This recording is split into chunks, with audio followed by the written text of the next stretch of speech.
Good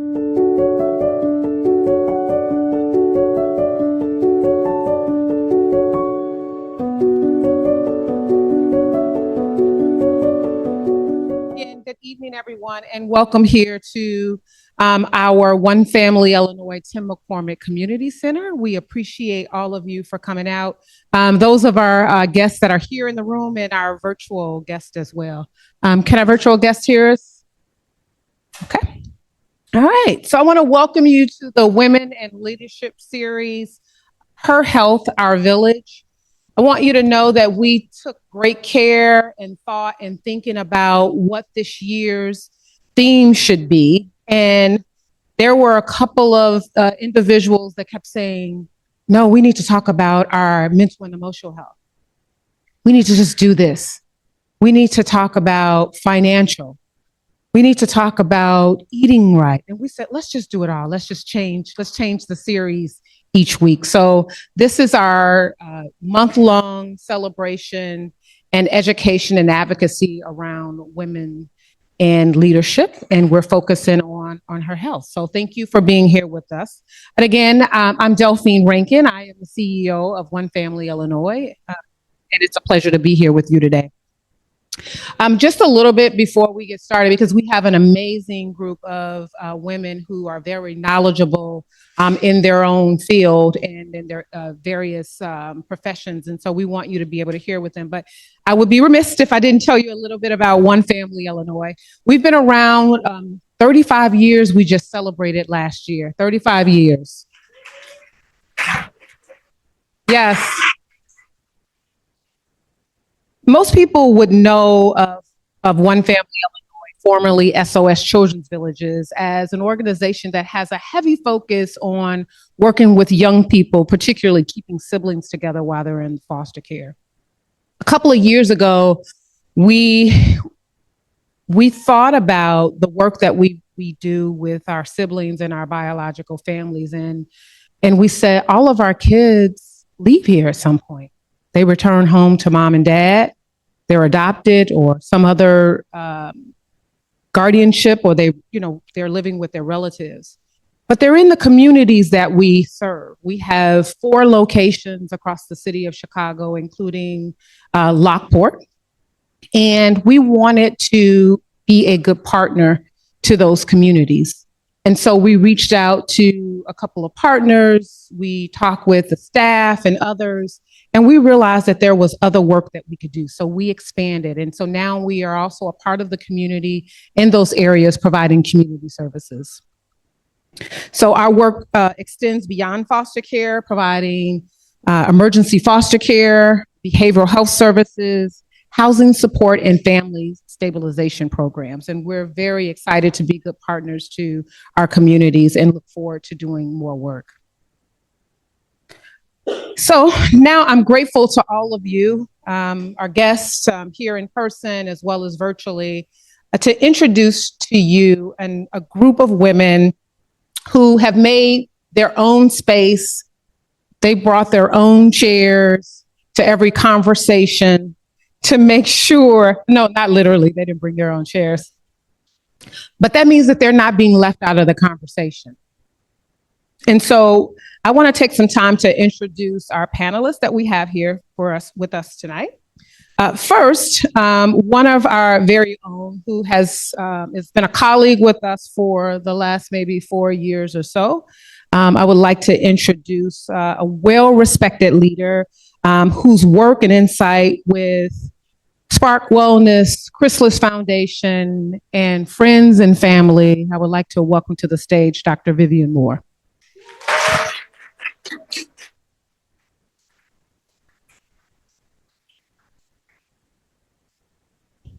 All right, yeah, have a seat, yes. Next, joining us via virtual is a new friend and family member with us. I want to introduce Kumbi Oyedele. Yes. She's a dynamic professional whose commitment to well-being and empowerment in community makes her an important voice on this panel tonight. So welcome. And she's joining us virtually. Thank you. All right. Okay, and next, this is someone that we have been working with for quite some time. It's a very distinguished young lady who has licensed clinical social worker. Is also the founder and CE of Distinctively Me, an organization providing services and a voice for young ladies. She's a powerful leader. She has resilience and service, and she's sharing it all with her young ladies. Let me introduce Gloria Dotson Lewis.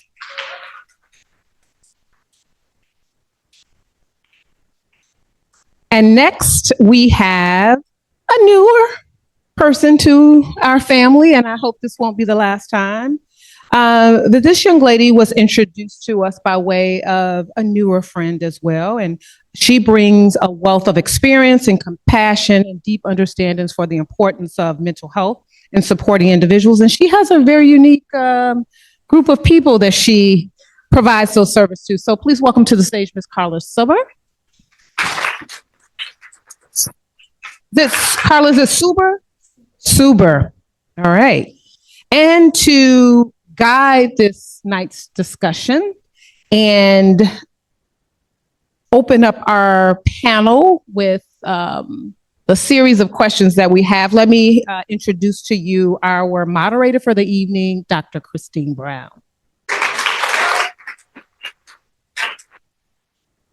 And I'm going to hand this over to Dr. Brown. Thank you. Well, I first want to congratulate One Family Illinois for hosting the series of workshops around education for Women's History Month. Congratulations to you. Thank you, Dr. Rankin, for your vision and all of those who work alongside you, making all of this possible in the communities in which you serve.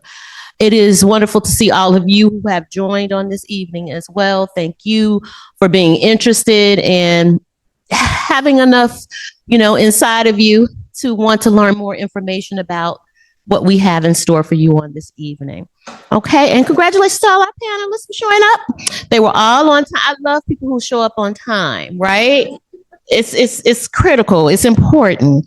Okay, and so we're going to get started this evening with our first question. And I believe we'll be taking some questions, if we have time, from our audience, right? And so let us get started. Mental and emotional health. Let us all take a deep breath.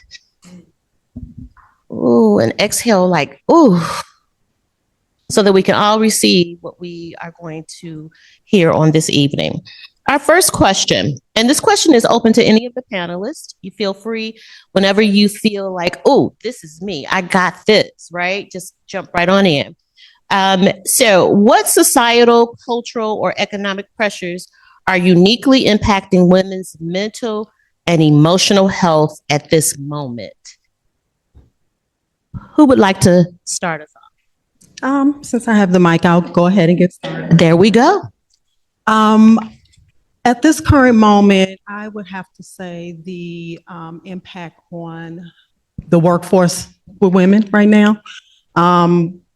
As we all know, this current administration has pulled back on some policies that have really impacted women in the workforce. And so recently I was watching the news report, and it showed us that over 300,000 women were pushed out of their jobs currently.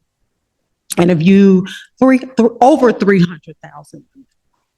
And so, when you think about that, that's impacting communities, that's impacting children. And it's not just, it's not just a check, right? Think about healthcare, right? It's impacting the possibility of them being pushed out of their homes, food security, you name it. Women are, running all kinds of spaces. So these are women at the top, right? In CEO positions that were let down to women who are working blue collar jobs. So it has really impacted a lot of mental health, stress, right? When you think about, I may not be able to keep a roof over my child's head, childcare.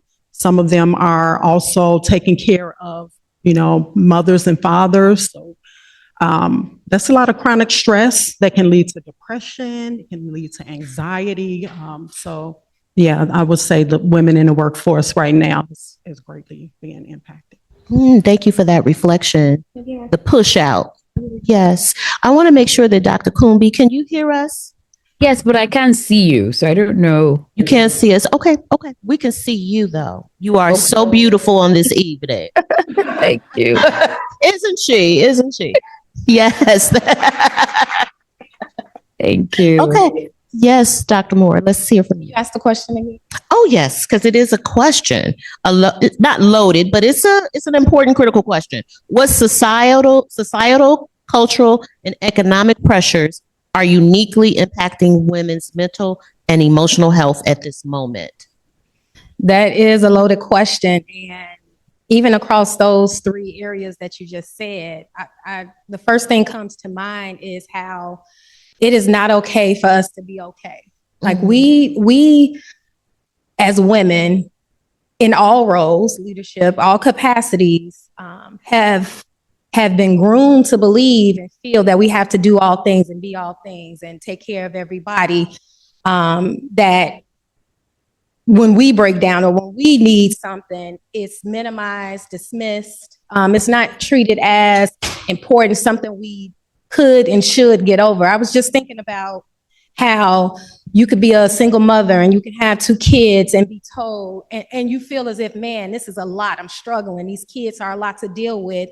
But you have a mother who had 11 kids, who could potentially be looking at you as if, you got 2. I did it. I took care of 11. We're still standing.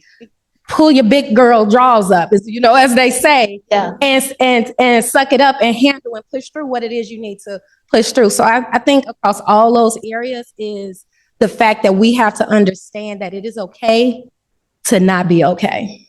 Mm-hmm. Yes. Thank you. And I would like to add to that also that I think I'm gonna hold it down. I'm in my Tracy Ellis Ross era of, single womanhood. But I think also coupled with that are those of us who were single without children. People just think we got it easier. And people think, well, you don't have any kids, so you don't have anyone to worry about. And I'm like, but it's all on me. And I'm also trying to help take care of my older mother, who I live a 2-hour flight from. So, and my brother lives a 2-hour drive from her. So thankfully, he and I have a great sibling relationship where we kind of are able to tag team. But that's the other piece too, is that I think a lot of times those of us who are single and without kids, a lot of people also will dump on us because they're like, well, you got the time. And I'm like, I'm tired. Yeah. If nothing gets done in my crib, that's because no one's going to help me do it. So I think and also still have that role of being the woman. I'm also the oldest daughter. So, the big sister, the big cousin. So there's also some things that have kind of fallen on me too. So I think just women in various stages of our lives, we just carry so much. And when we try to put it down, there's somebody there who minimizes it one way or the other. Right. Thank you for those reflections. Yes.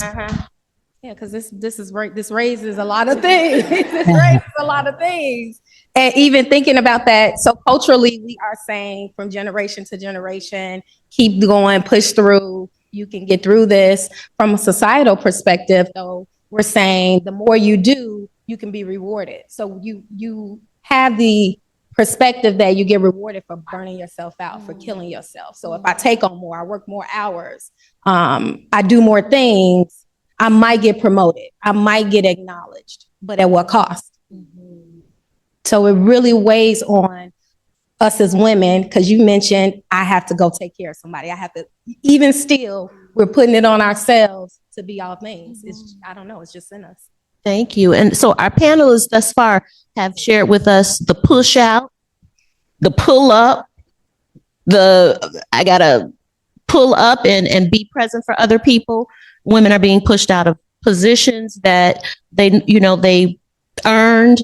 And then we have women, as Dr. Moore has described, that are, feeling as though they can't share that they're not okay. Right. And so our message tonight is that we're holding this panel to really be vulnerable on this evening. That's what I'm hearing from our panelists. Thank you for making this space safe to feel vulnerable and to share your experiences with us. Dr. Kumbi, would you like to chime in on that question? Yes, thank you for sharing. So I think that, there are different layers that we all carry as women. And as, all the panelists have said, it's really a struggle. And then I also bring the mixture or the experience of being an immigrant woman, which also brings a layer of stress that comes with expectations and what is required, and also the fact that like you said, as a Black woman, you have to be strong. You have to carry all the stuff without juggling, carrying all the roles without dropping any ball. And that's really a big struggle. And recently I actually saw on social media a woman that was crying out and reaching out and saying, hey, I'm really tired. And I'm glad that a lot of people are actually reaching out and people are becoming more vulnerable. And so because of that, a lot of more women are able to identify with the struggles that they've had. So I think that's one of the things that social media is doing. But it really helps that people are talking about it and we're creating a safe space for people to understand that they're not alone. A lot of women are, connecting with other women as well. And there's a sense of sisterhood that is really helping people manage some of the things that they're struggling with. So I say that, yes, there's a struggle, but there's still a light. There is more awareness about some of the mental health challenges and emotional tolls that we suffer or we go through as women. Thank you for that response and reminding us that sometimes social media is not always the safest space, right, for us to be vulnerable. Absolutely not. We have to find our safe people. Let's move to the next question. How does race, immigration status, income, or caregiving responsibilities intensify mental health challenges for women? How does the intersection of race, immigration status, income, and caregiving responsibilities intensify our mental wellness? That's a lot. I don't know if I can start with that, just because it just goes along with some of the things that I mentioned about immigration. And the pressure of typical the caregiving role that women with that some immigrants and have to face, right?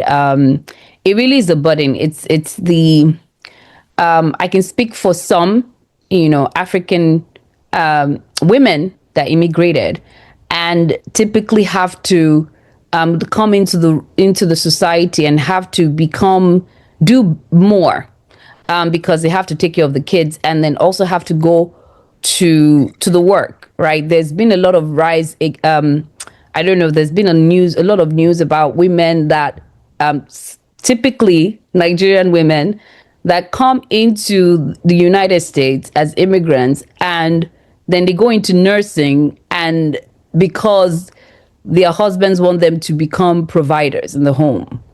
And then it becomes a big dynamic in the home. So this is some of the things that we're doing. And so the economic challenge of the burden of taking care of the home, and then the mental health, and they can't break down because they have to have all of the combination of being a caregiver and some of the things that they might not have had or they may not have had before they immigrated. Also the dynamic of not just not having enough support, and that you have to do it all by yourself.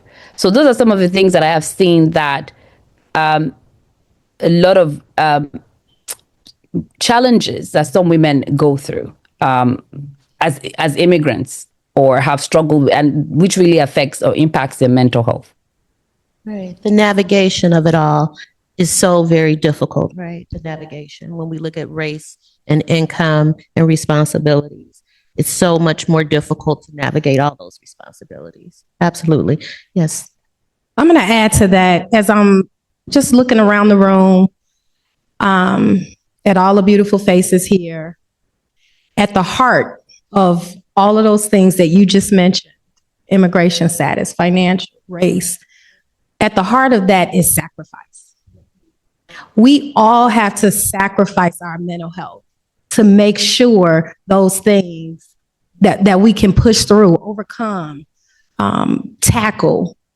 We sacrifice our own mental health. We can be down and out. We could be struggling, but we will push that to the side to get it done.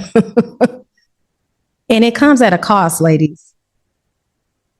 It comes at a cost. We've earned, we have the right to say, I need a minute. I need a second, or I can't handle that today. Well, let me get back to you.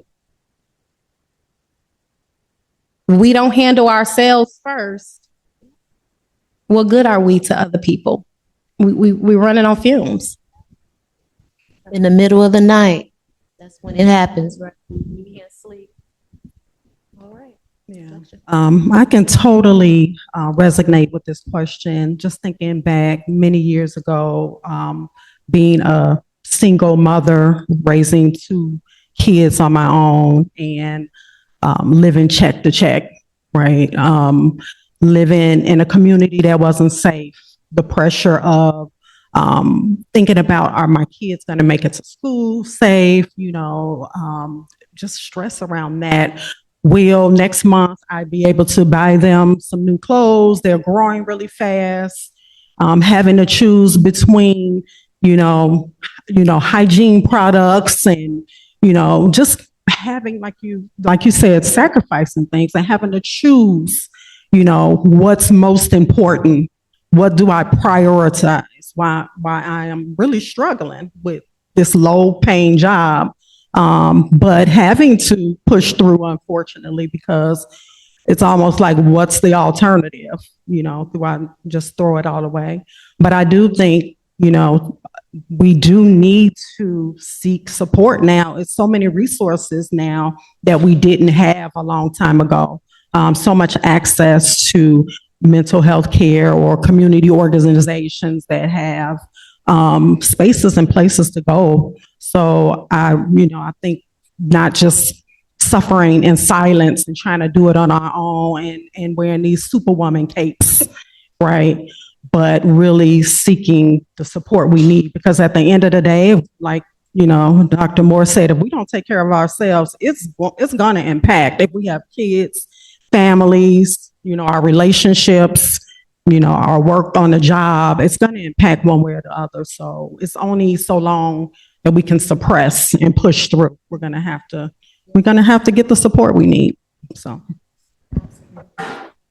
I think one of the things that I've learned, especially being a woman that works in a very clearly male-dominated space, and I'm usually the only one or one of a handful, is learning how to build in little pockets of time or little things throughout my day or throughout my week. Because, let's say you do get the dream job, you are, you're making good money and all of that, but that has its own sacrifice, because you got people that want your job. There are people that think you don't deserve it. You also have to perform. And so how do you take care of yourself where you have to perform at a high level consistently? So building in, it's a technique it's an intervention that I use with the guys all the time, 2x4. When you have 2 minutes a day, maybe that's just go stand outside for 2 minutes, literally go touch some grass, or, go walk to the coffee shop that's near your job, as opposed to just getting the coffee that's right there at the job, to get yourself outside. What do you have when you have 2 hours? can you sit and read? I love to read, and I'm usually reading all kinds of things about mental health. So I will read something that has nothing to do with work. What do you do when you have 2 days? What do you do when you have a weekend? And then, if you are able to take 2 weeks off or have a vacation, what do you do? So building those things in is a way to kind of create your own resources that you can take care of yourself in the immediate, while also coupled with tapping into other larger resources as well. Yeah. Ms. Suber is really telling us and challenging us to think about those little things that can counterbalance those sacrifices that you were speaking of earlier. Like, they really do mean a lot. They really do mean a lot. They can regulate you and ground you very quickly, and set you back where you need to be. We want to move now to moving from stigma to systems. We reflected on deepening the why now, why this discussion is so important right now for women. But now we want to move from stigma to systems. So the next few questions are around that aspect. Where do you still see stigma showing up, even in spaces that say they support mental health? Would you like to start with I know you cannot see us. I'm sorry, Dr. Kumbe. Could you start with that question? Yes. Sorry. Can you hear me? Yes. Oh, okay. Yeah. So, well, I believe the stigma shows up in the workplace. Sometimes, the woman haven't struggled to get to the top of her career, and you don't want to have to tell someone that there's something going on with your kid at home, or you're not struggling. That facade of the fact that you have to be strong and I have to have, like I said, I always picture the woman, the strong woman ideology as a woman who has all her balls. Like, she's holding like 20 balls, juggling, and no one has to fall down, because if one falls down, then she's going to break down.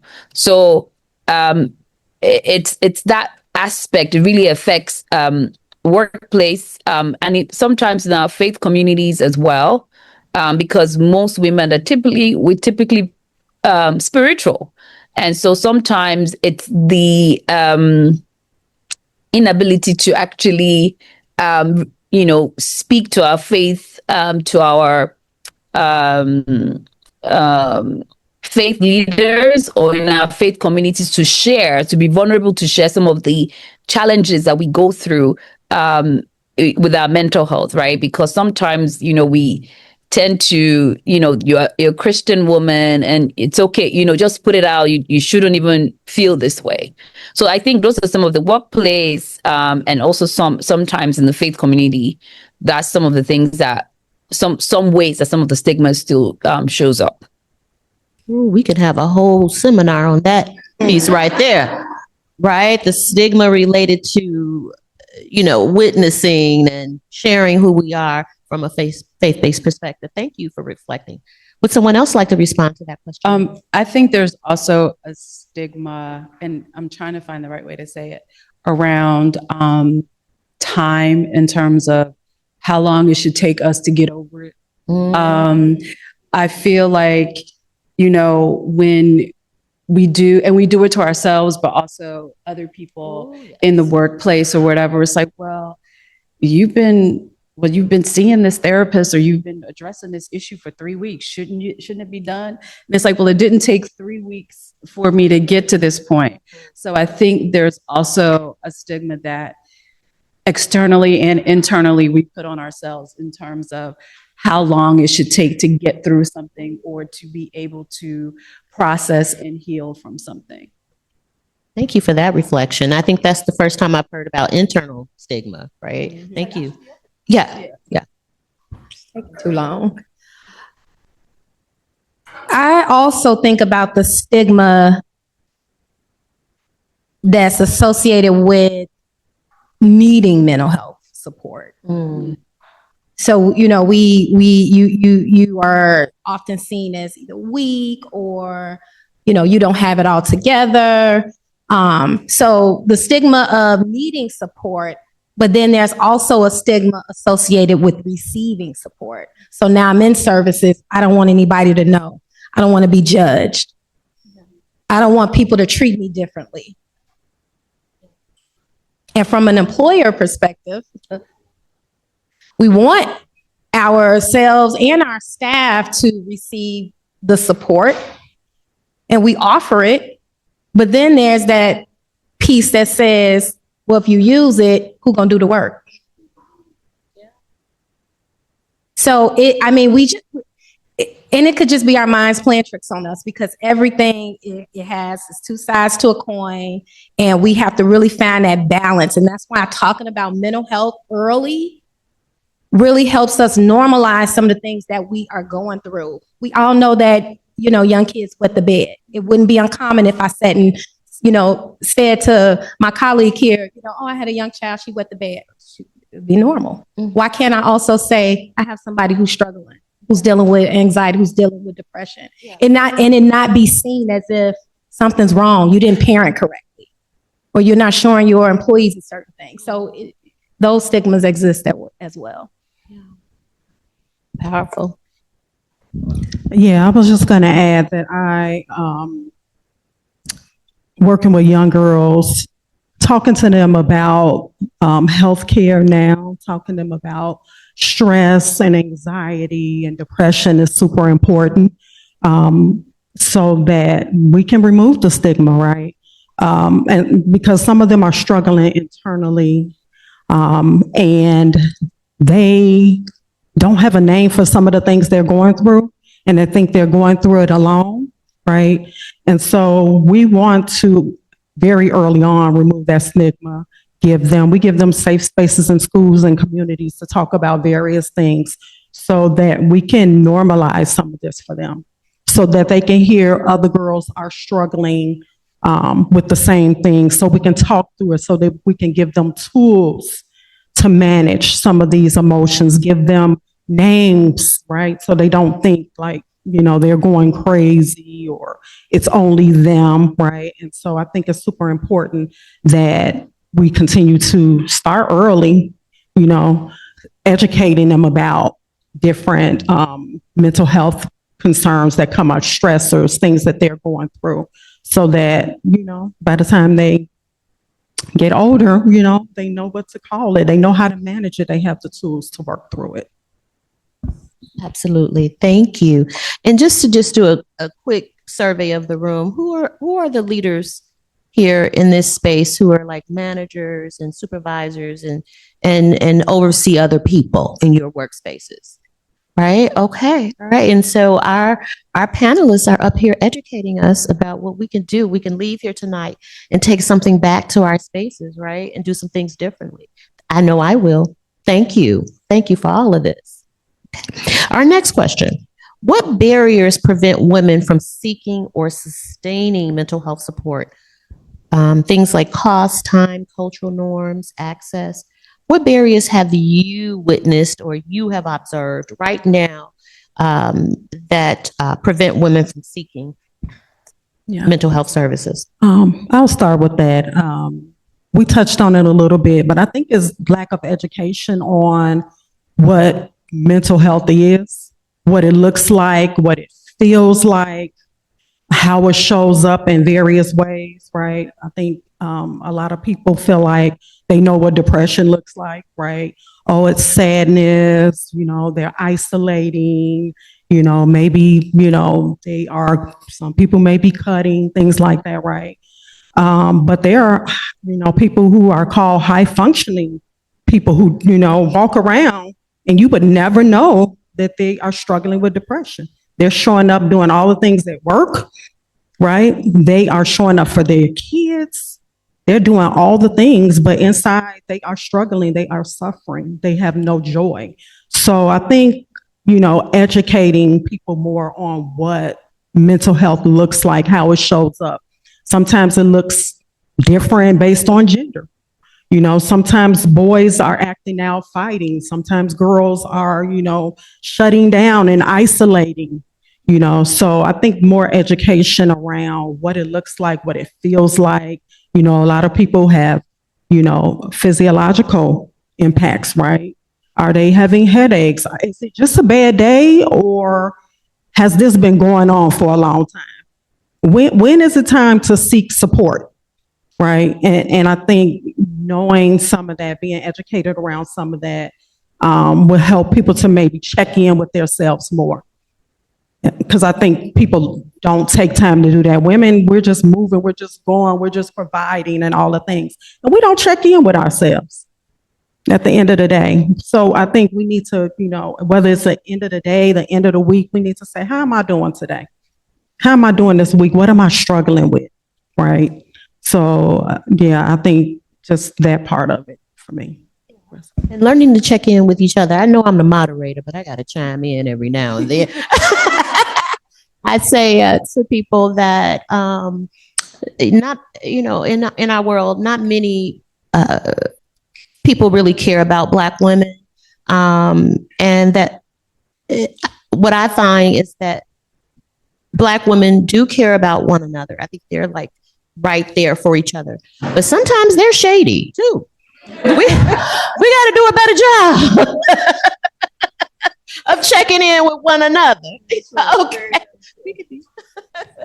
I think one of the things that I've noticed amongst my friends, even amongst myself, and though the primary population I work with are young men, I work a lot with their significant others, fiancés, girlfriends, and when you were talking, a couple of these young women came to mind, and I think that another barrier is feeling that, well, there's nothing like egregiously wrong, so I can push through, and not understanding that taking care of yourself does not.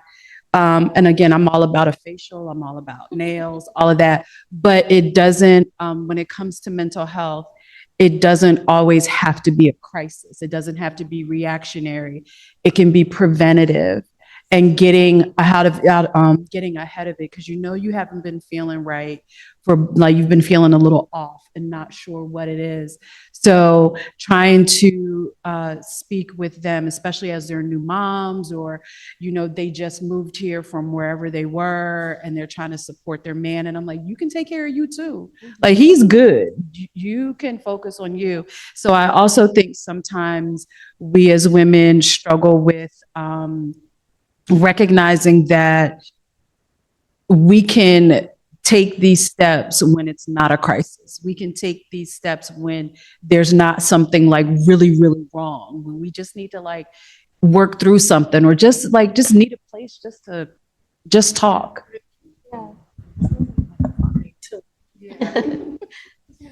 I'm sitting here thinking, do we really push through? I don't think we really push through. We think we push through. It comes out in so many ways. It comes out in our bodies. You might break out in hives. It comes out in our attitudes. It comes out in our performance. It comes out, our brain fogs and our forgetfulness and our memory. And I mean, it's just so many ways that we're impacted. And I believe that barrier is time. I think we have time. I can wait. I don't need to address this right now, like you're saying. I have time. I can get to it when I get a chance. But it's still going back to, we continue to sacrifice ourselves because we think we can handle it. And our body tells us, and it keeps telling us, no, you can't. That blood pressure reading is telling you differently. Forgot to turn the stove off. That's it. You were extra harsh to one of your kids who didn't deserve it. And then we go back and we regret, we reflect, we regret. And then we just try to do it all over again the next day. Never really addressing what we need to address. Thank you for that. Thank you. Right. We're now going to move into our long-term impact questions. How does untreated mental health and emotional stress show up physically, financially, or relationally over time? Oh my goodness. Now this is a good question. Would you like to start for us, Dr. Kumbi? Oh, yes. I think, I think we've covered it all most of the time, as in while we're discussing. But it does really start, with emotional distress. I was talking to someone that for the longest time, the caregiver in the home, taking care of the kids, her kids are now grown, but because of lack of, not taking care, lack of self-care, doesn't even, like you said, even not being able to recognize how stressed she is or what stress looks like out for her. She finally broke down and eventually came to seek therapy. And it was more education about, you know, what does stress look like. So physically, she was drained. She was already having issues with high blood pressure, all of those things. Financially, she had a school, she had a business, but she couldn't even do the business because she was in and out of the hospital. She was in and out of the hospital. She was because she was drained physically, right? Relationally, she had kids that has impacted her marriage. Of course, there's been conflict and strain in the marriage. Her kids, um, you know, she didn't, she had issues with some of the kids. So it was just all round impact because there was an prolonged stress that had happened over years, and she didn't know how to take care of herself. So that's really a sad story, but that's the story of a lot of people.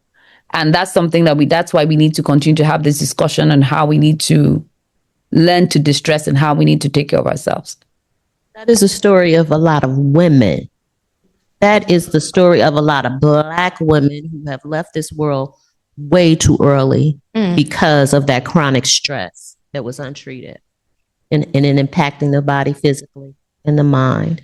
Would one of you like to respond? Let me take this one. So I think about if you just think of a sheet of paper, and you put another sheet of paper on top, it can sustain, right? That's not so impactful. But if you continue to add those sheets of paper, eventually that first sheet is going to break, it's going to fall because it can no longer hold the weight. All of these things that we're talking about emerge as a result of that. But then I think about, what do we show the world? Because we don't show the world all of these physical ailments or the things that's going on. This is where that imposter syndrome shows up.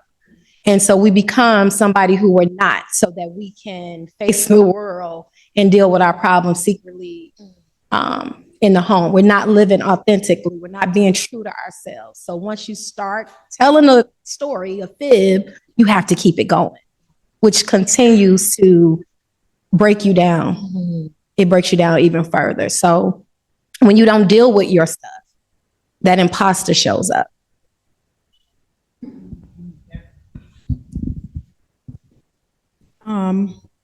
Untreated trauma can definitely impact. I just think about, again, the girls and young women that I serve. There's a lot of girls and women that speak about unhealthy relationships with their mothers.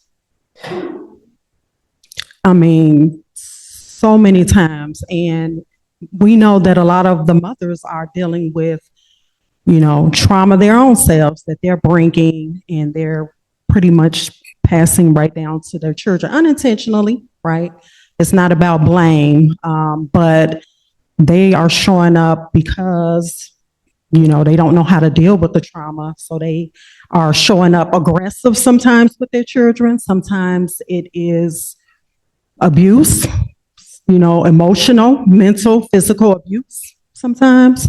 And like I said, it's passing down to the girls who, of course, we know young people learn behavior. And so if they are seeing mom, not doing well, whether they're dealing with mental health issues, and they're being aggressive, they're coming to school, they're showing up fighting, They're showing up. Some of them are going into the justice system. They don't know how to deal with these emotions. They are emotionally abandoned because mom can't show up for them because they are not seeking the support they need for their own mental well-being, right? And so a lot of these girls are, like I said, they're fighting, they're going to the justice system. Some of them are cutting, right? And even the suicide rate has went up.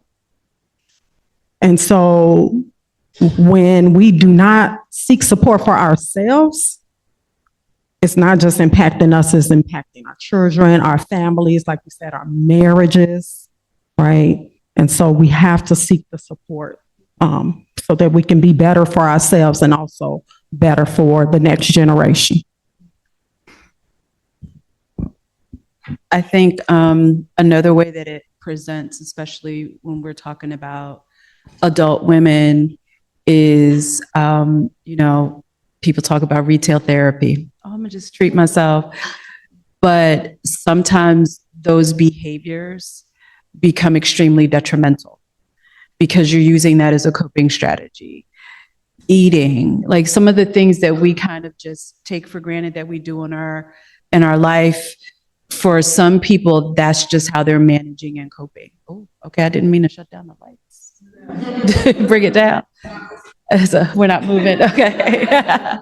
But I think about sometimes the vicious cycle, that how it shows up, especially in those of us women who are high performers, who are leaders, who are managers. You may be shopping more, you may be spending money more, your credit card debt gets out of control, which then adds a different stress because now you're going to have to keep performing at this high level in order to pay it down. So it becomes in this cycle. Or physically, we're eating, we're going out to all the dinners, we're doing all the things, or some of us may be eating and drinking at home away from everyone just to kind of self-soothe. And so then how does that show up? Diabetes, heart disease, all of those things. So there's also some other behaviors that that I see sometimes, transparently, like even in some of my high achieving friends, I'm like, you just got laid off. Why are you shopping? Because I know you're trying to feel better. So instead of leaning into some of the resources that they may have, they're going to do some other things. So that's also kind of how it shows up. Yeah. So our panelists are showing us and giving us information about how the impact, the long-term effect, the pressure will eventually cause a breakdown. And I hear you talking about the generational, was what came up, like that generational pattern, the mother and daughter relationship, and that child who is now learning that this is how you parent your daughter, right? So it's this generational pattern of dysfunctional relationships or relationships that are not self-serving or helpful. And then addiction, right? We got to talk about addiction. Thank you right? That is a long-term effect. Yeah. On mental health. Thank you. Thank you. All right. What are the generational impacts? Okay, there we go. The generational impacts. When women are expected to push through rather than be supported. What you say? What are the generational impacts when women are expected to push through rather than be supported? Who would like to respond to that first?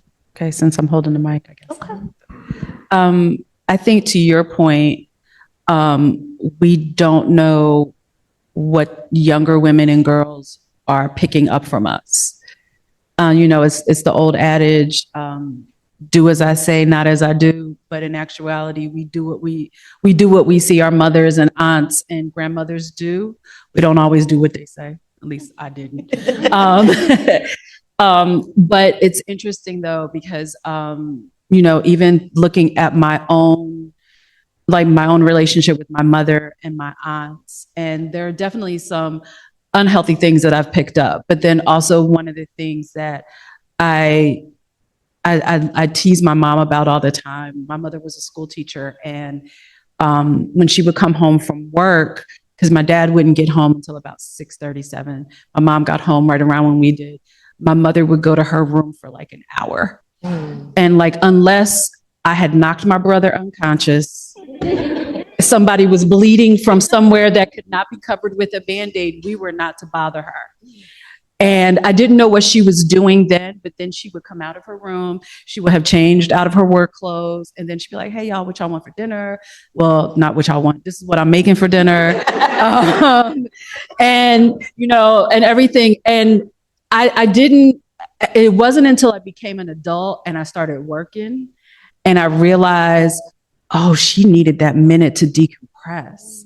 And so that's something that I've picked up from my mother. And so like my decompression looks different because I don't have kids, but I will tell my friends, like, if I don't talk to you on my way home, I talk to people all day.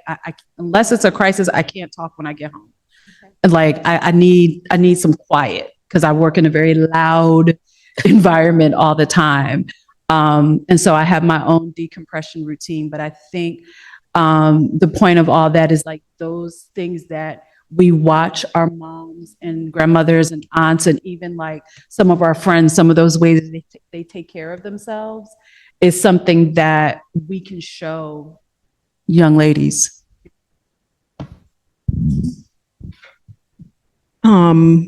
This makes me think about emotional disconnection, right? And the impact of that and how that can show up in the next generation. Like, you know, some families who don't say I love you in the home, they don't hug, you know, and the impact of that is sometimes, even I can speak for my own, you know, experience of looking for love in all the right places as a young girl, wanting, you know, some emotional connection, right? And so for the next generation seeking emotional connection, that could be, you know, just maladaptive behaviors that are not healthy.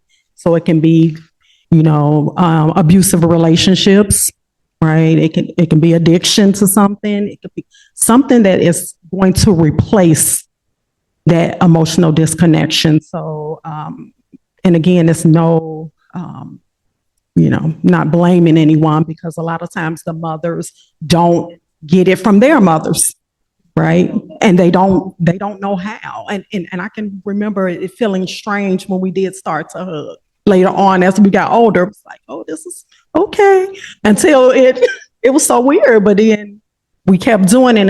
It's normal now, right? But if you don't have it and you don't know what it feels like and what it is, and you're missing something, you're going to seek it in another way. So I really like what you're saying because our brains are wired a certain way. And so when you start getting more of what begins to feel good, you start rewiring those pathways so that you can then now you can do it, you know, do that to others. Generationally, I'm just sitting here thinking, man, our world right now is evidence of what's happening. We work so hard, and this I can speak personally. I worked so hard when I had my kids. Didn't want them to want for nothing. You know, you try to work and make sure you can give them the best of everything. But then you have these kids who don't know what it means to work, who don't know what it means to struggle, who don't. So generationally, I don't know if I've done more harm than good. And I question that sometimes because when they have kids, now we are really diluting our lineage of how hard it was and what our ancestors and those before us had to do to get us here. And we're going backwards.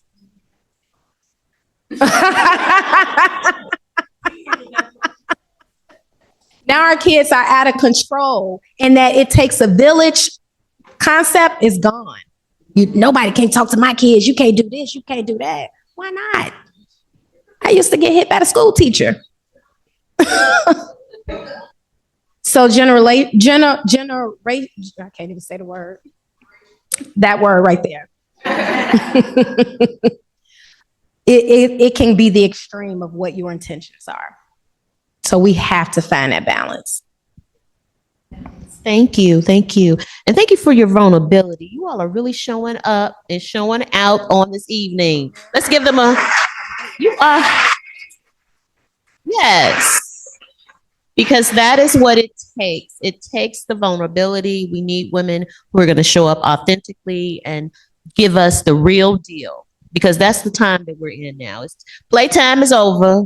We got to stop covering it up and pushing it out and shoving it away. And we need women surrounded by women who are going to give us that and teach us how to be that way with others as well. So thank you. I appreciate you. Dr. Kumbi, would you like to reflect on the generational impact? Well, I think it's been covered.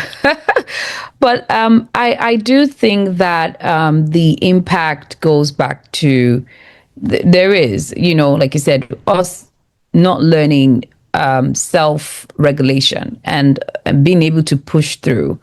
And so that definitely makes it, it's like a blueprint to try to, that transfers trauma and unlearned healthy coping mechanisms to the next generation. So I want, I'm going to try and show, there was someone that was, there was a story that I know of a mom who was struggling with stress. There was a lot going on. She was a single mom going through a lot. And, she had a daughter that was also learning some of the things that taking in all the stress as well, and started managing stress the way mom was managing stress, right? And so we have examples of this over and over again. And this was a down like a spiral. She went down completely, the daughter, and it was so out of control because one of the things that some of the resources and some of the support we had back in the day, we don't have them as we have them now. So that even makes it more difficult. Like you said, the village, raising, raising a child in a village setting or having that sense, some of our kids don't have that. So when we transfer the generational trauma, they don't even have the resources or some of the support that we have. And so that even makes it worse. So we have to make sure that we are modeling self-care as much as possible so that the younger generation also know how to, learn to manage stress as it comes. Yeah. Thank you. Thank you so much for responding to that question. We're now going to move into some action-oriented questions, right? Reflections. What do we take away from this evening? What tools, what support can we use? What tools can our panelists share with us that we can actually take and integrate in our lives? So the first question is, what does meaningful mental health support look like at the individual level versus the organizational or policy level? Well, let's take the first half of the question first. What does meaningful mental health support look like at an individual level? I can go first. I do think that it starts with you knowing yourself. We need to now focus on trying to know who you are. That self-reflection, right? That self-identity, knowing that you are enough, right? And knowing who you are. Some of the times of course, the society also, plays a role in this, that we have so many layers and so many roles that we carry, but a lot of us don't really know who we are, that sense of identity. So it starts with that. And so when you know who you are, and then you're able to know who you're not. And so when you know who you're not, then you're able to tailor and find out the things that work for you as a person. I was listening to someone that said, just listen to a podcast show that was talking about how a lady saying that for the first time, she traveled by herself without no kids, no husband, no friend. And initially, she was so scared traveling by herself. And then when she did it, she really enjoyed it. She had like 3 or 4 days by herself. Why? Because there was no noise, no one to attend to. She was able to learn about some things about herself that she didn't even know about. So it really starts with the core self, trying to know who you are, learning to enjoy spending time with yourself, learning to know what are some things that self-soothe you. And so it really starts with the core self and learning about yourself and the things that work for you. Thank you for that. And it will look different for each of us, right? Yes. And that's wonderful. Thank you. Okay, Dr. Moore. I'm going to say that every single person in this room and who is watching virtually has a story, has issues or have had issues, carry baggage. We all do. And it may look differently depending on who we are, but that's something that we all share, we all have in common. And I think it's important that if we can acknowledge that we are sometimes not okay, we can begin to peel those layers back. We don't have to be defined by the things that have happened to us. We can make a choice to learn new patterns, learn new things, use new tools to change us moving forward. So the one thing I want to at least say, I hope you can take away is be your own butler. Set yourself up for success. Set yourself up for those small wins, those small things that is going to make you smile. How many people in here iron their kids' clothes for school? Or wake their kids up when the alarm go off, to make sure. We are constantly accommodating and being a butler to other people. So if we do those things for ourselves, then we're already preparing ourselves to be in a better space, to be successful for. So be your own butler. That's one of the things I'm going to ask you to take away. Thank you. So I'm going to add that individual therapy is one way, right? I think that's a common way that people look at receiving therapeutic services, but it's not a one size fits all. What works for one does not necessarily work for the other, right? And so where, one-on-one session with somebody that you feel safe with and that you can talk to may work for one person.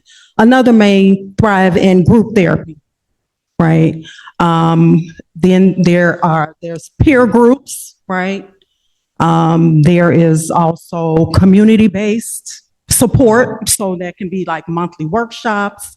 We were talking at the table a little while ago about other things that just bring you a sense of joy. It could be cooking, it can be planting, it could be painting. So just reflecting on again, what works for you specifically. Think about what brings you joy, what makes you happy, and trying to make time to do those things. Like really trying to incorporate some time for yourself. As much as we have a million things going on, we have to try to make time for ourselves. Again, we've been talking about we're no good to anybody else if we're not good to ourselves. So I just wanted to add that. Thank you. I think to touch on your point is this quote by, I believe it's Audre Lorde, who was a poet and a writer. And I'm paraphrasing, but she said, taking care of ourselves, self-care is not self-indulgent, it's self-preservation. And I think if we are able to change how we think about self-care, because I think a lot of us, when we think about self-care, we think of spas and all kind of like the really kind of high-end fancy things, but self-care could also just be taking a moment to pray, taking a moment to journal. And it's not selfish because we have to preserve ourselves because so many of us have so much on us. So I think being able to shift that narrative, change those pathways in our mind, and not think about taking care of ourselves as something that's selfish, but it's a way to preserve ourselves, self-preservation. And thank you for that reflection about the self-care piece, that it is not all bubble baths and manicures and pedicures. I want each of you to think about that one thing that you know, if you did ritually, if you did it on a continuous basis, that hard thing that you know if you did it and integrated it into your life, that it would change your life for the better dramatically. I want each of you to think about that thing that you keep putting off, that you know if you integrated it would change your life. And do that thing. That's self-care, right? That's self-care. That's radical. Wait, it's self-love, actually. Self-love. There's nothing wrong with that. Now, Carla, I want you to respond to that question from an organizational level because you work for a huge organization. And what does self-care, no, what does, is it, what's my question? I got lost there. Let me find it. What does meaningful mental health support look like at an organizational level? What does it look like in corporate? What does it look like? Share with us. It depends on which side. So I work on the football side, so I work directly with the players. So, but whether it's on the football operations side or on the business side, I think the most important thing is that it comes from the top down. Mm-hmm. So I get support from my head coach, my general manager, even like HR on the business side in terms of what can we do in terms of a psychoeducation? What can we do? I know like HR has the Calm app. They paid for the subscription for anybody who wants it. So it can be something small like that. Then we also recently, last year, a longtime staffer had gotten like sick suddenly and passed away. So in the all staff meeting, I was given the opportunity to talk about collective grief and then also hold some like small like support circles at the end of the day. So it really has to come from top down, and it doesn't have to be anything super big, but just kind of small ways to acknowledge that you have human beings who work for you, and they go through stuff too. Yeah, that makes a huge difference. Mm-hmm. Yeah. Thank you. Thank you for sharing that.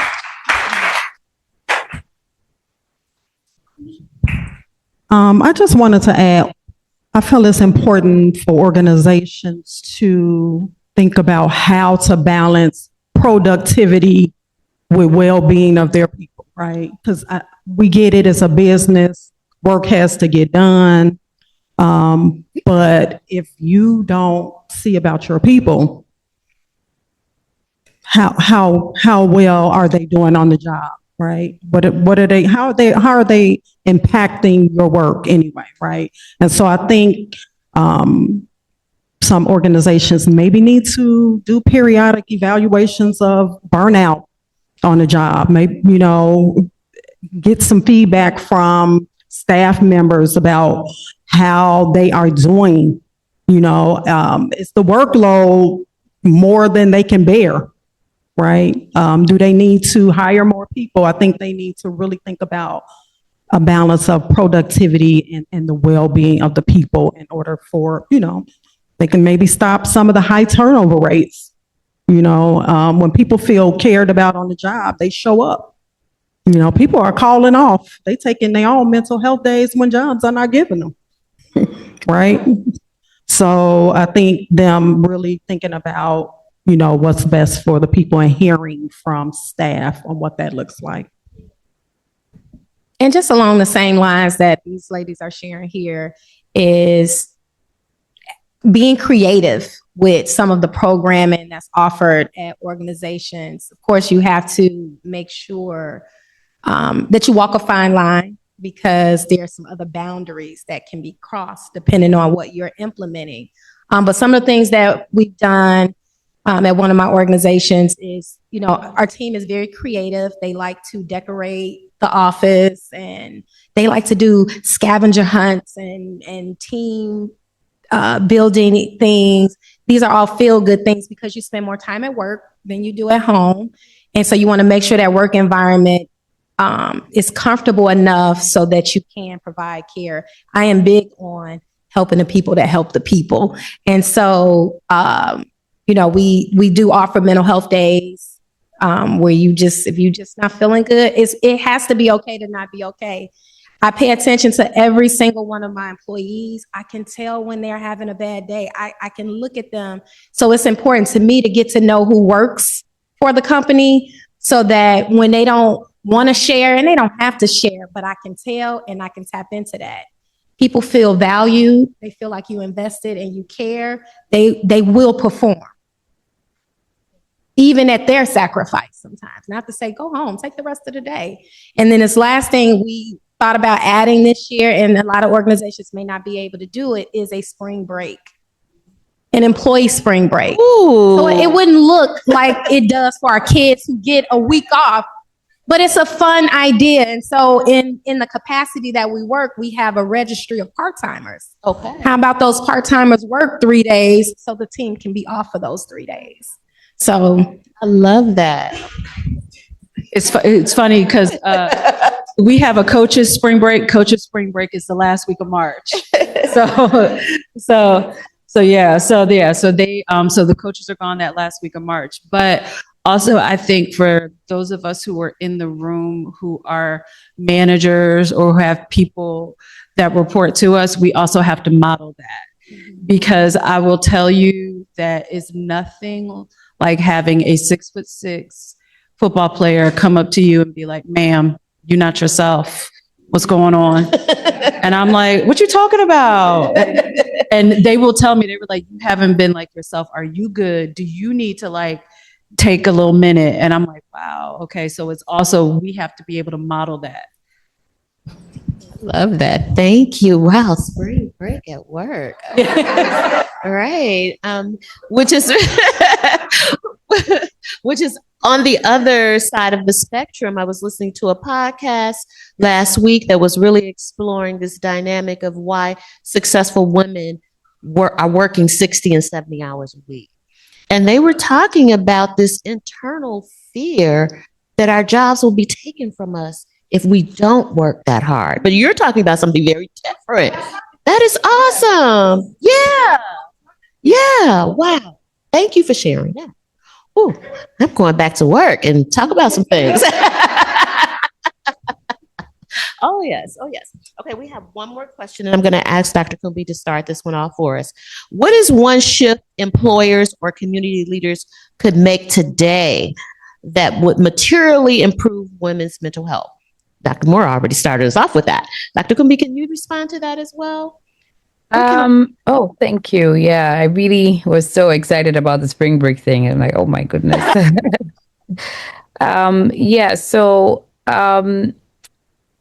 The community leaders is, inviting the women in the conversation, having conversations like this, I think, and always having the woman in the room. And sometimes, we are trying to design programs we're trying to design things that sometimes we don't include diverse women into different women, and not just this should be women in different levels, in different seasons of their lives. If we're trying to do something, a program that in a community level, we need to invite the community voices in there. And what might be okay for a Gen Z's mental health, right? What Gen Z's mental health routine might be different from somebody in an older generation or millennial. So it's important to have every generation of women in the room to advocate for what they believe might be helpful in the community, that might be helpful for them. So I think having a voice, the women in the room, and having constant groups and places that we can feel safe that's one of the things I think will be successful, that will be helpful. Thank you so much. And I want to thank One Family Illinois for making us feel so safe today to have these discussions. That completes our structured questions. Is it okay to take questions from our audience now? All right. Do we have any questions for our panelists out there? Yes. Hi, everyone. My name is Noelle. I'm the friend of Kyla. How it's not necessarily a question, but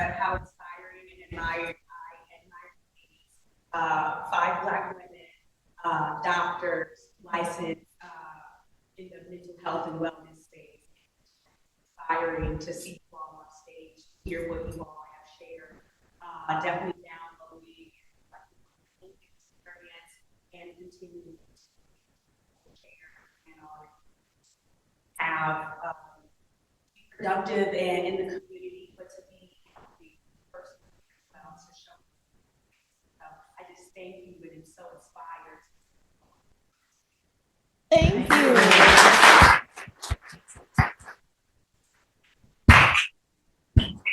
Do we have any questions out there? I know we've talked about a lot of different things. Oh, yes. So one of the questions that we did talk about in some of us space and this time is perimenopause. We often talk about the shame of the physical parts of it, you know, the sweat. Yeah. Oh my God. A little bit about women that are going through that stage in life, how to recognize. Can you repeat the question for online? Yes, so I'm asking the panelists. Thank you. I'm asking the panelists to speak about mental health, how to recognize mental health when you're going through perimenopause or menopause, and what does that look like? And so that we're not ashamed. We're very resilient. I can talk about some things are very clear, you know, going through that stage, and you can stand on it, right? I'm not going to take this. But what about the other parts of it that we're ashamed of? And if you could just share a little bit about that. I think the one thing that has helped me is one, my girlfriends and I, we talk about it all the time. We compare notes, because how it showed up for me was very different than how it showed up for other people. So I think one, and then also reading and talking to my doctor, who is also a Black woman. We're around the same age. But one of the things that just very transparently, the brain fog and the forgetfulness and the distractibility. And I worked in my previous career, I was a school teacher, and I worked a lot with ADHD kids, and I never was diagnosed as ADHD, but yet I started having all these ADHD traits. And I was like, did it catch up to me? What's going on? So I think that's one way where I felt it impacting me, because I was so distractible, brain fog, and all of those things. And I talked a lot to my doctor, to my gynecologist, but also a lot to my therapist, who is a man, but however, is very like, well, this is what I've seen, this is the research, and kind of helped me process it, that it's just something I'm going through. It's not me. Because sometimes I think we also own and take on like, I am this, and it's like, no, this is just a byproduct of what my body is going through. So in my mind, I've kind of reframed it to like adult puberty, adult adolescence, you know, I'm going through a different type of change. But that has been one of the things that's really helped me, is definitely talking to my girlfriends. Because I think the difference with our generation, and I still tell my mom, why didn't you tell me about this when I call her, is that we're more open to talk about it amongst each other. So that is the one thing. Yeah.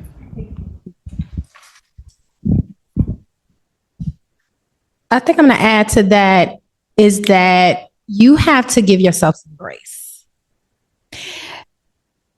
There are some overlapping behaviors and things that just happen to us, and you have to allow yourself some time to figure out which one it might be.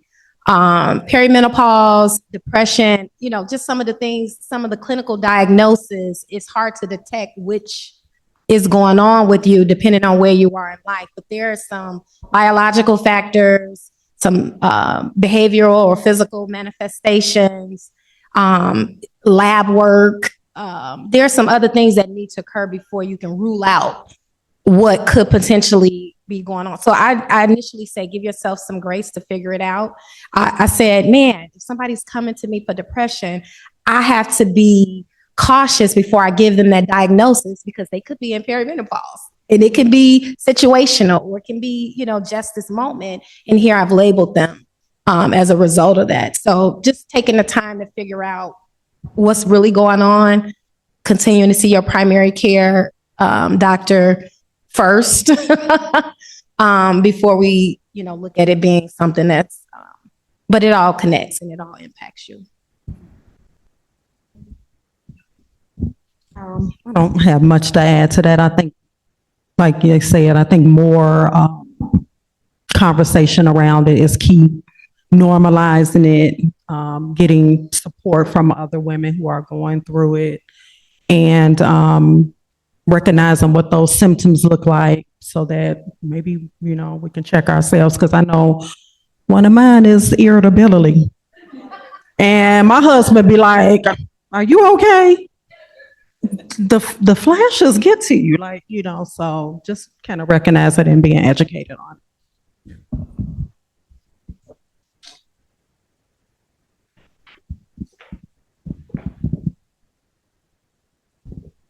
Thank you.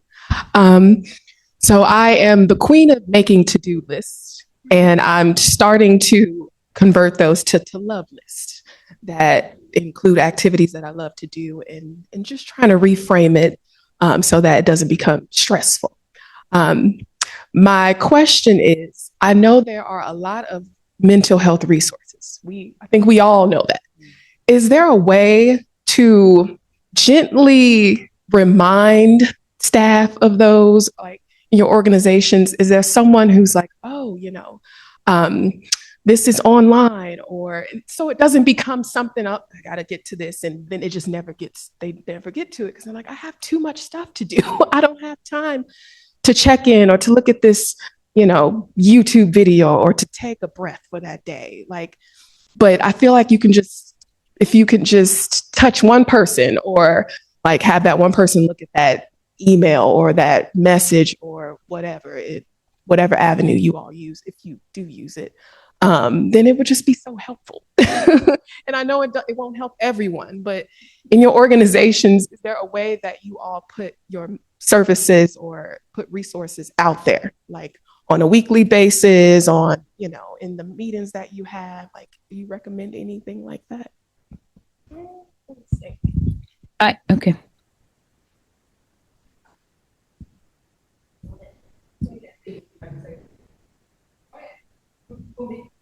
Yes. Oh. Can you hear me? Yes. Oh, sorry. I was just okay. I think something that might, work or helpful might be, of course, talking about it in the meetings as much and practicing it. Because like you said, it might look like just an additional when you send constant emails or, it might just be like an additional thing. So let's practice it together in meetings. So maybe having a start like team meetings, let's do like a 2 minutes, 3 minutes checking. I saw this stuff online and I really tried it and let's see if we work. And, those are some of the things I implement in meetings so that people can actually try it out, because when we tend to give people send people suggestions and stuff, it just feels like coming from the top up, it just feels like it's an additional checklist thing and I have to do. But when we do it together, it kind of reduces the pressure.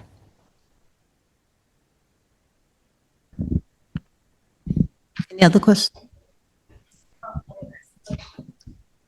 So can you give me some tips? Is it normal when you're going through menopause? I be like kind of emotional really fast or something. I don't know. But yeah.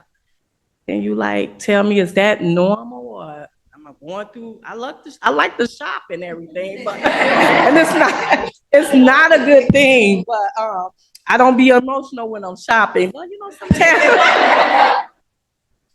sometimes when I want to express myself and stuff, I kind of get emotional. I'm a middle child, and I promise you, I tell my mom that you kind of ignored me because she always say, "You can do it. You, mama, you can do it." And but I needed her, a little bit more. So, is that normal? I think it's normal. Normal is what you live. We have to move away from what is societally acceptable. So of course, going through perimenopause, menopause, of course, you're going to have some hormonal changes. And you're going to have those moments, those crying spells and things like that. I think Carla mentioned, it can turn into addiction and things, but those are just distractants. Those are just things to take our minds off of what's really going on. And some of that is usually rooted in fear. It's something that either you may be afraid to tackle, address, or say. And so because you won't, your body will. So sometimes it just takes some reflection and for you to say, okay, I give myself permission to feel this way, but don't stay there. You got to move past that and then think of, okay, what is my next 2-3 steps going to be? If I can respond, I want to say, and I'll just be transparent, that I was going through menopause during COVID. Oh my God. So that was like COVID, fear of COVID, isolation, losing family members, and I was losing it. I'm a clinician, right? And so my thought was that I got to keep it together. But I said this was the first time in my life that I was going through the same things that my clients were experiencing. That was the first time in life that as a therapist, I was crumbling, right? I'll admit it. And what I did was I began to make these video journals because, family members began to point, like my children, Mama, they called it midlife crisis. I was like, no, I think I'm past that. But I was noting what they were saying. I was like, yeah, maybe this is menopause. But I began to make these video journals and I would show them to my doctor. I would take them, you know how some people make notes to take to their doctor so you don't miss anything? I was taking video journals. I was like, look at me on last week. This is how I was presenting. And 3 days ago, this is what I did, so I was making these video journals of myself and my doctor was able to work with me, it was recommending hormonal stuff, but 5 years later, so I'm post-menopause now, right? Still having, like we were speaking about the shame around that, but I think, normalizing it, having these discussions is the best way to do it. And when I reflect back, I said, oh my goodness, that's what my mom was experiencing back then, right? But I didn't know it and she didn't know it, right? I was like, oh, what's wrong with her, right? It was really difficult, but I was like, oh my goodness, this is the same picture. This is the same video, right? So now I'm showing the videos to my daughter. I mean, she has a long time, but I'm like, baby, this is what it could look like. So I'm educating her early on so she may not have to experience the things that I did. But what I did do besides making the video journals and talking with my doctor was I was sharing at the table that I began to garden. I began to grow vegetables. During the pandemic, I started yoga. I'm a big yogi practitioner. I love yoga. It saved my life. These things are not to take the place of psychotherapy, people, though, okay? But we can integrate them in addition to, because I did have to get back into therapy as well. Okay, so I want to recommend that as a strategy. I have a question for the audience, all the women and men, actually, the few men in the audience answer this question too. How many of you have had your physical this year with a full blood panel? Okay, yeah, see, it's a small number. It should be every single hand because that was probably going to your doctor, getting your full blood work, not only to figure out like the hormonal stuff, but just the other stuff. Because I just had my physical last week And I've been trying to figure out why I've been feeling like super low. And my iron is like ridiculous. So my doctor has encouraged me to eat more red meat, which I was like, not a problem. But saying all that to say is that, to your point about ruling out, having those conversations with our doctors, going to the doctor, because to the women in the room, we will make sure everybody else gets to the doctor and the dentist, and we will not. We won't get our mammograms. We won't do all the things. So I just implore everyone to just get your annual physical, get all the blood work done, have that conversation, because so many things are reversible. And I think sometimes they become irreversible when we let them go too long. Yeah. First, I want to say thank you. Having these type of conversations with women, doctors, CEOs, directors, it's very warming to my heart, and I think to everyone here. I battle with anxiety and depression, and it's hard for my mom to understand it. So I want to know if there are any like tips or tricks that you can give me to kind of have those discussions with her when I'm in a very bad pocket of depression. And I'm also a single mom, and she is my village as well, so she helps me with my daughter. It's hard for her to understand it, because she's like, well, I didn't look, I'm one of 11. She has 11 siblings. So when you said that, she was like, you know, you don't need to take medicine. You don't need to go to therapy. Like, you're fine. Just get over it. You got to be okay for Juicy. So she always tells me that, and then it gets in my mind. I'm like, okay, well, maybe I don't need medicine. Maybe, am I okay? Even though I know I'm not okay, but she's telling me okay. Is there any, you know, just like things that you can help me to have those hard conversations with her? I think one of the things is, and like I said, I don't have children, but I've had my own struggles. And like, my mom has told me, well, like, you can just figure it out. You got this. And it just kind of gives me like the platitudes. One of the things that, and I'm still trying to have these conversations with my mother, is also understanding that the times are so different and the stressors are so different. So even though she was able to push through in raising you, the concerns that you have for your kids are completely, they're the same, but also you got about 50 other ones to be more concerned about. And I think what sometimes generationally, especially like our parents who were like boomers and older than boomers, they don't see all the other stressors that we have. Like, I'm like low-key not upset that I didn't have kids, because I would be a basket case dealing with social media, because I deal with it with my godchildren. Like, it freaks me out. And so I couldn't imagine having a whole human that I have to take care of and dealing with those types of things, especially, or having a Black son. I lose sleep over my players in the off season when they're just out living their best lives. I get nervous if my phone rings after 10 o'clock, because I'm like, oh my God, what's happening? So I think there's so many societal things that maybe sometimes our parents take for granted because they didn't have to deal with, that they don't understand how it impacts us and how it shows up for us. I'm going to say she's looking at you through her experiences and her lens. So your life or your existence now is probably way better than hers was. And so you couldn't possibly be, you know, in a bad space. Like, you can push through this. You are not going to be able to be the one to show her differently. She won't be able to receive it in that way, because she doesn't see you in that way.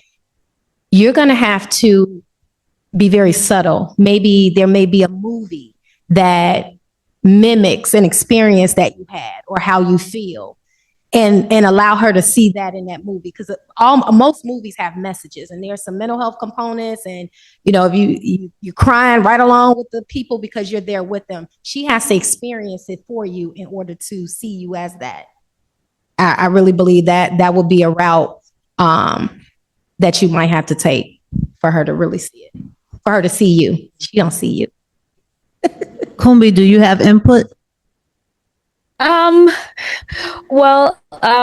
really think one thing that might help is just like you said, being patient with her, and maybe even accepting that it's very possible that she might not change, and then you learning to process that, like, okay, what does that look like for me? You, and also processing that it's okay if my mom doesn't understand, or if I can get someone to explain to her. If she doesn't get it, then how does that look for me? And how am I going to be okay with it? And then how do I make sure that I'm going to be present, or I don't make that same mistake with my own daughter? So I think sometimes it's just learning to accept how difficult it is, like learning to accept what can I change and what can't I change, and if I cannot change it, if I don't have the power to change it, then how can I be okay with it, and what can I do with what I can do? So I think it's really tough, especially because they are loved ones and we want that, but it's just sometimes it can be learning to accept that some of the hard things, and then working with what we have that is available.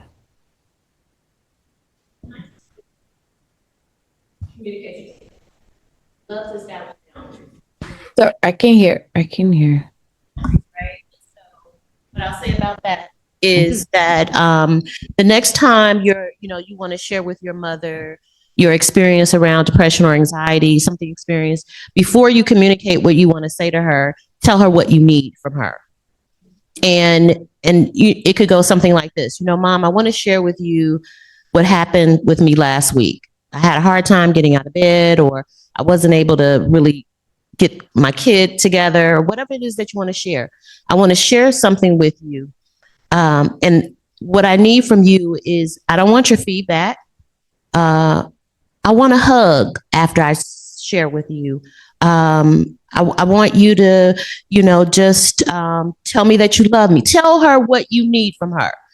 You don't want her feedback. You already know it. So let her know, I don't want your feedback, Mom. I love you, but I don't want your feedback. I need you to give me a hug, right? And if she's not able to do that, then don't tell her. Right. And it's establishing a boundary, and mothers are really good at breaking boundaries, right? They are boundary breakers. They're professional at it. Right. But you have to keep reestablishing it. So, but I use this technique with everyone in my life, not just my mother-in-law, and I use it with my husband, my kids. I'm like, I need to share this with you.